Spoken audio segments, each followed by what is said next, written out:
J'avais des problèmes de thyroïde. Je suis allée faire des bilans et puis on m'a dit que tout va bien. Mais dans le même bilan, on me dit que j'ai un problème dans la lecture, quoi. J'ai un problème tumoral. Je dis, mais ça veut dire quoi cet indicateur là? C'est quoi ça? Je comprends pas. C'est pas possible ça. Et tu te dis quoi? Tu vas pas partir. Il y a des enfants, il y a beaucoup de choses à faire encore. On n'a pas terminé la course. Et alors, je cherche la face de Dieu. Et c'est là que tu commences à valoriser tout ce que tu as autour de toi. Et c'est là, je me rappelle, il m'a pris dans ses bras. Et puis, il disait rien. Il parle pas. Il te dit rien. Là, maintenant, tu réfléchis. Est-ce qu'il y a des choses dans ma vie qui ont ouvert la porte? Quelle est la porte qui a pu être ouverte, qui a donné accès à cette maladie? Et là, du coup, en réfléchissant, je suis en train de méditer.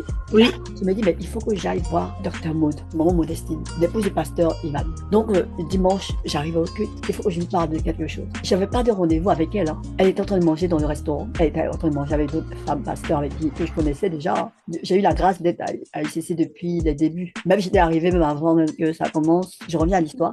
Et je vais voir pasteur Maud. Elle me dit, assieds-toi. Je ne suis pas invitée. Elle me dit, assieds-toi. J'ai dit, mais non, moi, je voulais rapidement te parler. Elle me dit, prends place, assieds-toi. Je m'installe. Je dis, mais c'est marrant quand même. On n'a pas de rendez-vous. Tu vois, l'amour, la considération. Ouais. Et donc, je me suis installée avec elle. Et puis là, j'ai dit, oui, je voudrais te parler d'une situation. Elle dit, oui, vas-y, parle. Mais moi, je regarde autour de moi, mais on n'est pas deux. On est à trois, là. Et puis les autres, avec un grand sourire.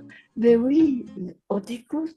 Et là, maintenant, bon, je lui parle, oui, par rapport à cette situation, je vais te parler. Elle me regarde, Célestine, moi, j'ai confiance en toi.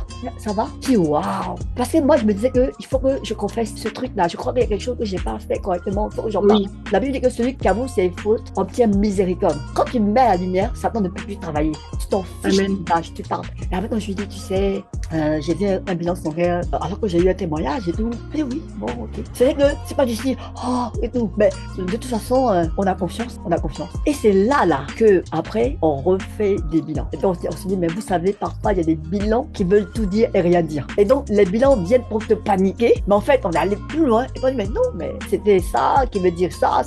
Et gloire à Dieu, tout va bien. Moi je peux vraiment rendre grâce à Dieu pour la vie de l'apôtre Ivan qui est un père pour moi, que j'aime beaucoup. J'ai appris la prière au travers de sa vie. Dieu est passé par lui. Et auprès de maman Modestine, j'ai vu une mère qui avait la compassion. Elle est docteur Maud aujourd'hui. Et vraiment, je voulais juste les bénir au travers de cette plateforme qui existe aujourd'hui, qui ne serait pas venue si Dieu n'était pas passé aussi par ces personnes. Parce que Dieu va passer par des parents pour t'emmener quelque part. Et vraiment, je voulais les honorer aujourd'hui, publiquement, ici, sur ma plateforme, qui est née parce que Dieu est passé par des personnes pour que je sois ce que je suis. Et plusieurs m'ont demandé, mais est-ce que tu sais ce qui se passe dans l'État? Parfois, on parle de vous et puis les gens, dès qu'ils arrivent auprès de vous, ils ont peur. Vous voyez, peut-être chez le Premier ministre et tout. C'est ce que Dieu va faire de vous. Quand vous arrivez quelque part là, quand Dieu vous a connecté aux bonnes personnes, quand vous arrivez dans votre sphère d'influence, les gens vont vous respecter.